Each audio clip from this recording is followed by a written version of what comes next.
Welcome to a new edition of the Neon Jazz interview series with Kansas City-based jazz drummer Kenneth Watson. Following a show at the Green Lady Lounge with the Oregon Jazz Trio, we had to catch up with this new cat on the scene. He's a regular at the Green Lady with plans of releasing his own material coming this fall, along with much more, including some recordings with OJT. We cover his history as a military kid, the timeline to KC, the future, surviving COVID, and so much more. Enjoy this interview. It was great to see you play. Great to meet you. Thank you for taking a minute out today. Yeah, absolutely. It's my pleasure. And just for context, I ran into you at the Green Lady playing in the OJT on the drum kit. So what I'd like to do is kind of peel back the layers of how we got to where we're at now. So I want to begin first and foremost with what really, was a hard thing for the musician community, especially the jazz community, which was COVID. Now that the world's waking up 3 years later, how did you survive that time period, and how has it changed the way that you do things now? Oh man. Well, as far as COVID was concerned, I had everything lined up. At the time I was living in Blue Springs with plans to move to Minneapolis, because that's where I was at the time, currently getting my bachelor's at Nally Smith College of Music before it shut down. And I was planning on coming back to the Twin Cities so I could work that entire summer. I had gigs lined up all the way, I think it was that April all the way until late September that year. So I was well lined up to make a pretty decent living, and it would have been the heaviest summer I would have had at that point, which was exciting. I think at the time, once everything started shutting down, I think of like March that year or something like that. I was getting phone calls and emails left and right out of nowhere. Everybody's canceling, weeks ahead, as, we, went into COVID and everything shutting down, and it was devastating. I'll be honest. It was, I went from a whole summer's worth to literally no work at all. And, I got lucky. Well, kind of. I had two mutual friends who are musicians here in the KC area, the Reyes brothers, who represented Kansas City in the a blues international competition down in, I believe it was in Memphis, and they came across a guitarist who was there with his own group, and that guitarist was at the time looking for musicians to move to Florida, do some local gigs, and then go on tour. And that was like in the midst of everything happening with COVID. So I was like, man, this might be my last shot. So just as a whim, I went ahead and sent them some, audition materials. And they called me back and said they wanted me in the group. And next thing I know, I was headed to Florida. We did that we were there for 2-3 weeks before we then got the news that the tour couldn't happen because they were shutting down, not only just the US, but they were shutting down all over the world. So we were we were still working down in Florida. Florida hadn't quite caught up yet with the regulations. So they were still a little bit open. Some of the clubs were still hiring and stuff like that. So we were able to find some work, but then I eventually ended up coming back to KC. So tell me a little bit about your history, where you were born and raised, instruments that you started out on, kind of some influences, that kind of thing. My father's military. So he was stationed at Whiteman Air Force Base and here in Missouri. So after I was born, that's where I literally was there until I was like 18.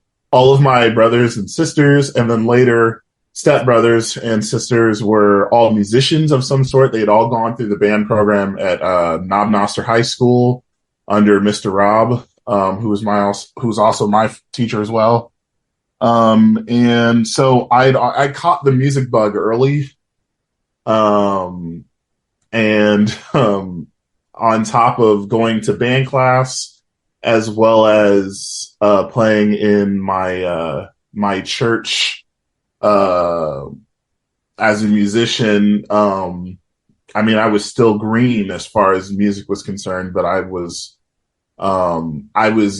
getting hit with the music side from my family, from the school side, as well as from the church side. So I was constantly enveloped in music, and that just ended up being, that was what I wanted to do. And I figured that out very, very quickly, actually. And I have to say, Mr. Rob, my director, David Robinson, he was probably the hugest influence on that.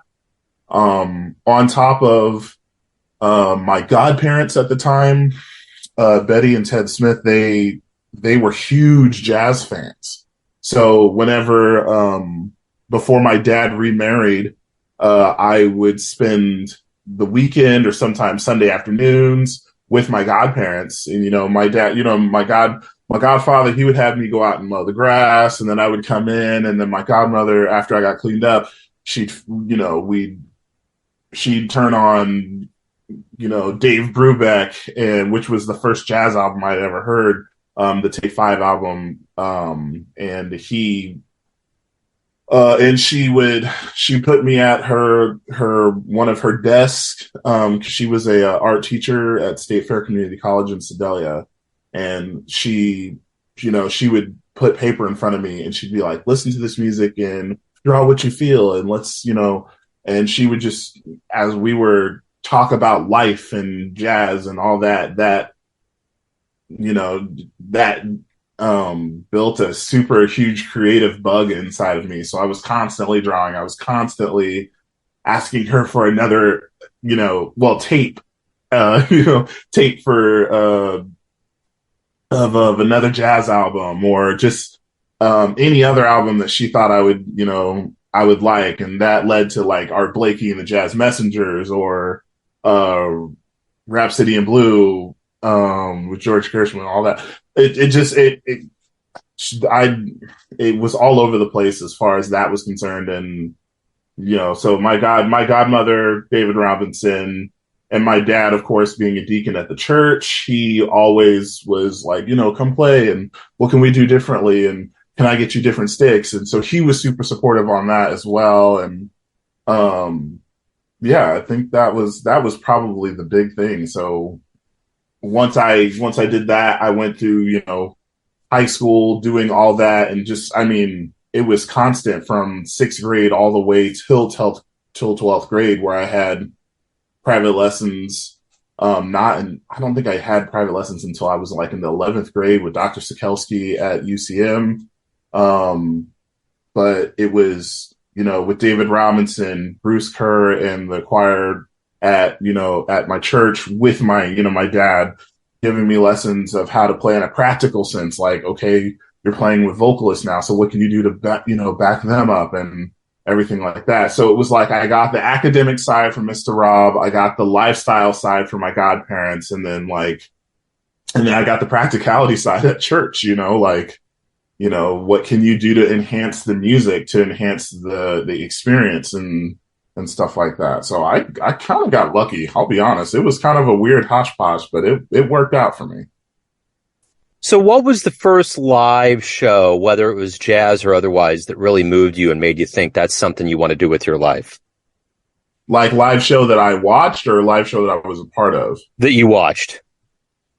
Live. Oh, you know what? It was,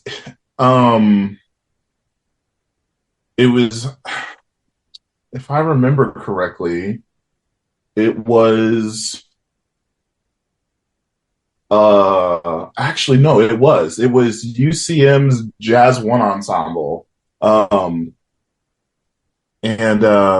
forgetting his name off the top of my, I don't know if he remembers going to school with me, actually, but it was, Jazz One Ensemble with David under David Aberg, and the drummer at the time was Mark Lowry, here in KC with his, before he graduated UCM and went on and, now is running his own big band and is super successful in KC. And so he was actually the first person I saw live, ironically.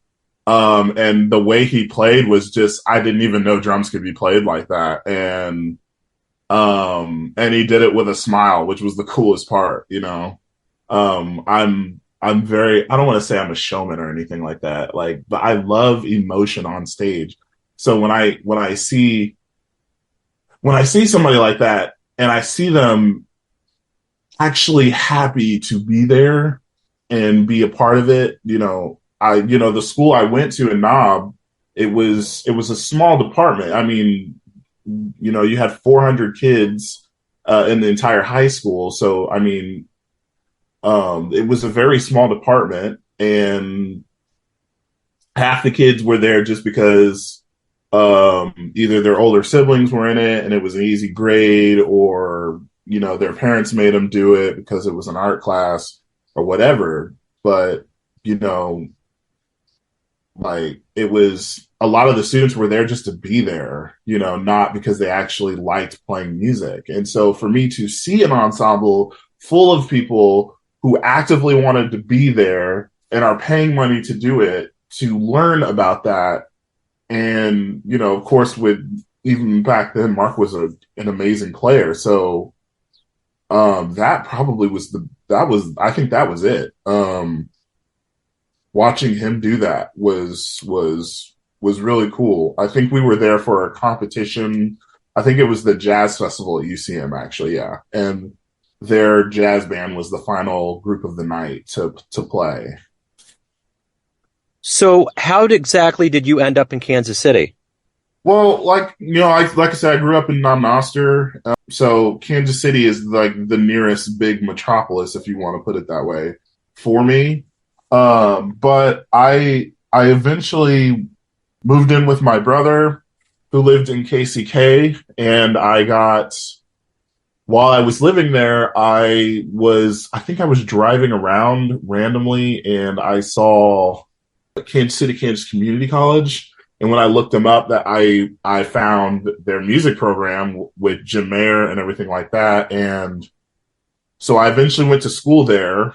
And then from there, after I did that, I later moved into KC Mo. So yeah, honestly, it was just happenstance. It was just me moving in with my brother. So talk to me a little bit. I mean, obviously there's history and lore in Kansas City. How does that factor in? Do you ever think about the history of this town and being a part of that? Yeah, my godmother used to implore about that all the time with me when I would sit down with her at these dinners, or whenever we were drawing art together and listening to jazz.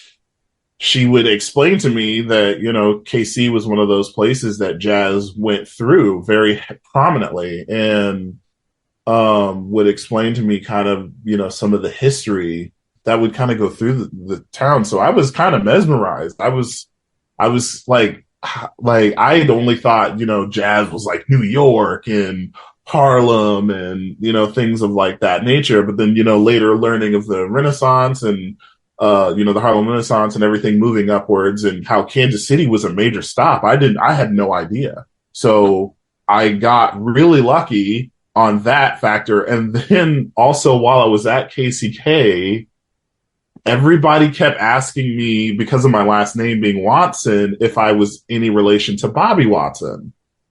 And I was like, who is this Bobby Watson guy?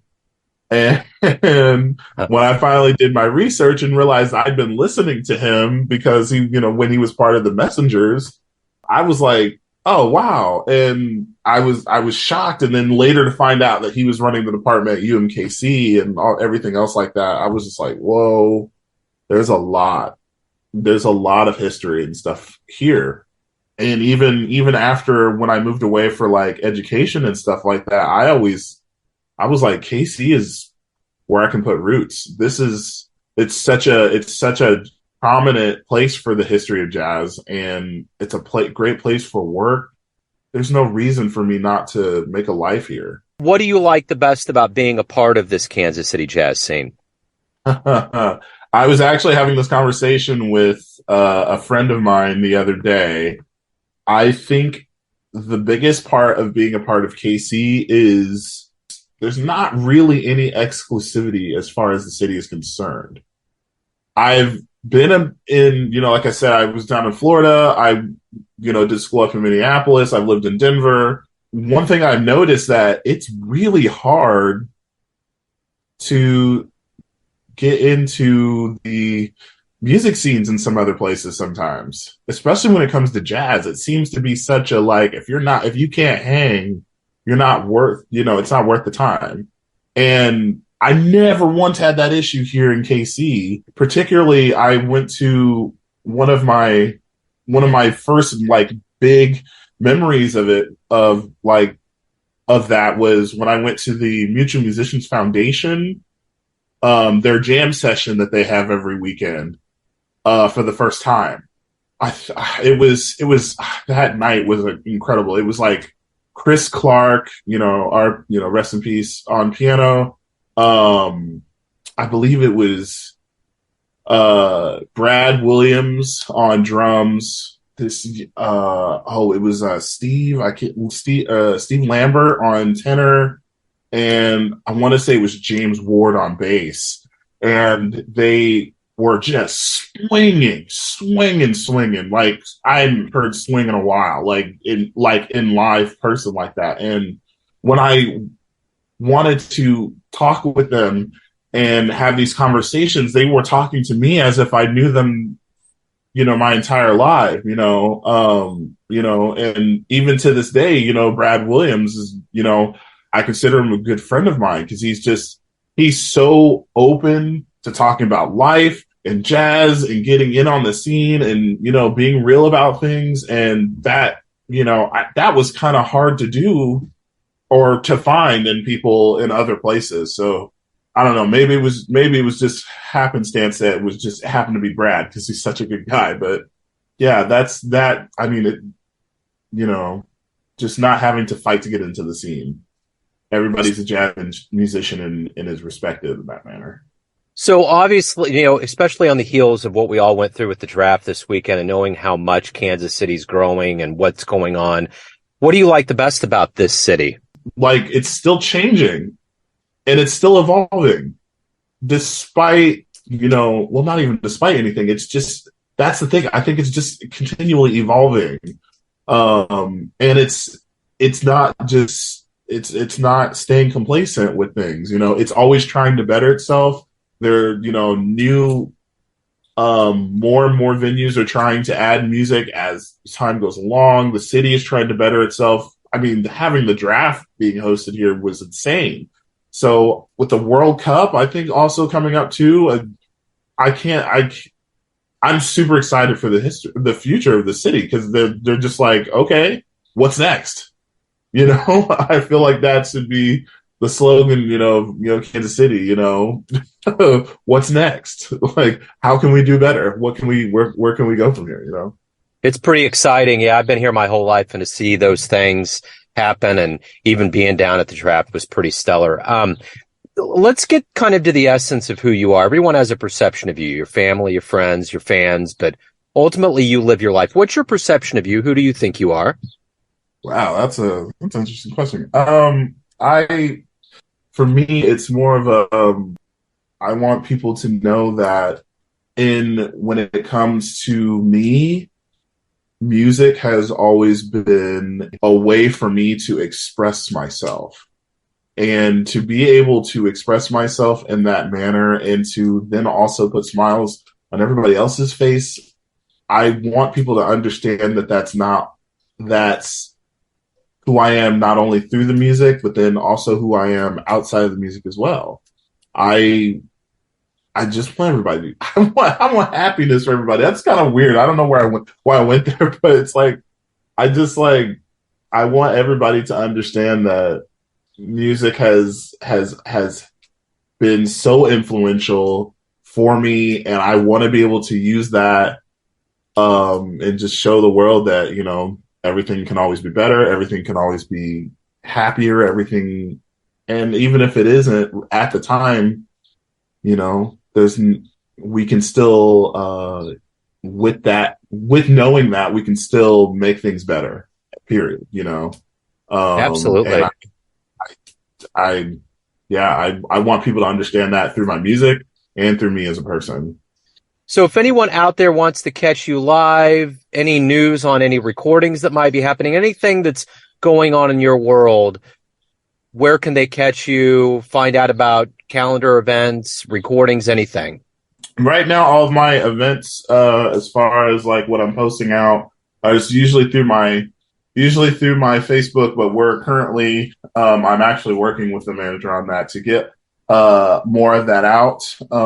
But right now, you can typically catch me at the Green Lady Lounge every Thursday, Friday, and Saturday. I think except for the last Saturday of every month.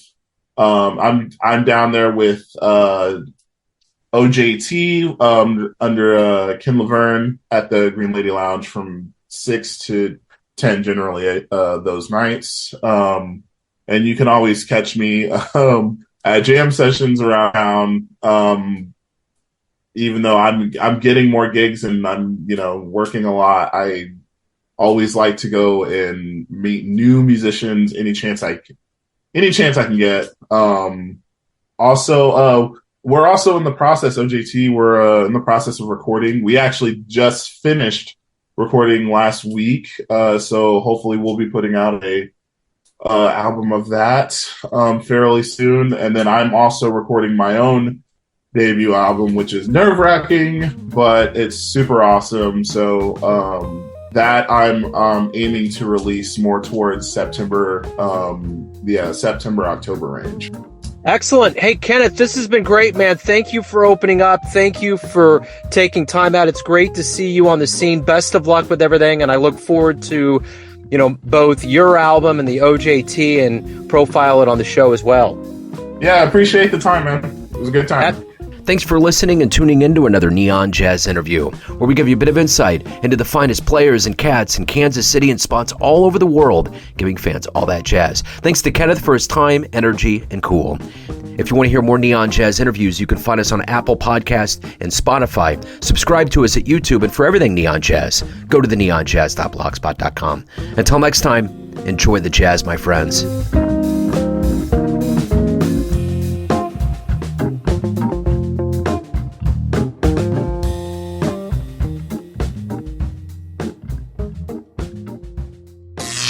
Neon Jazz.